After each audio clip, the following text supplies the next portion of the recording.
Alright, welcome back. Now this is going to be a super quick one because this is someone else's code, but I thought it was pretty cool. So I'm just going to demo how it works. It is a radial click effect, which has been taken from the material design, if anyone can remember that from years ago when it was cool. I think this is one of the coolest effects that it had actually, where you click on a item and it has a radial thing coming out of it. So I have actually the extracted code from this. This was from, who was it from? Strupp. And if I looked at his demo, I don't think it was working properly. I'll just click the link, hold on. Yeah, it was actually by the codeplayer.com, but his demo isn't working anymore, but it is still pretty cool. So I'll just show you what it looks like and the code that we can use to get it to work. We're going to do the CSS first.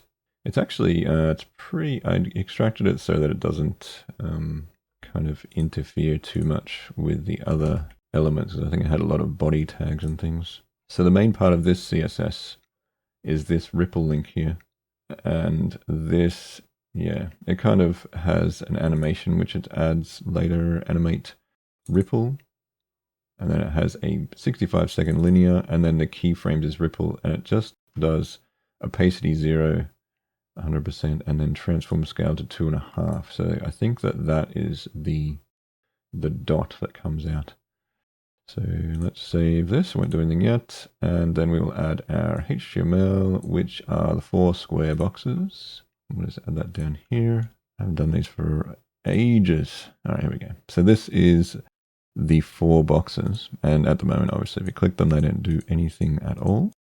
So to make this work, we do have to paste in some JS for this. And this is just raw JavaScript. So we can just put this in a script tag at the bottom.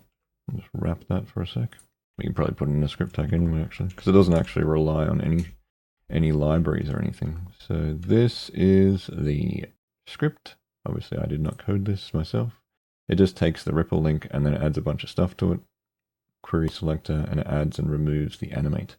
So if we save that and reload this, and then we click, we can see the ripple effect. How cool is that? I love that effect. So if you put this on links and things, you know how there's like usually a little delay after you click the link.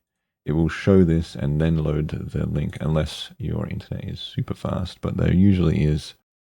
You click it, and then while it's loading, it'll show that ripple and then load the page, usually.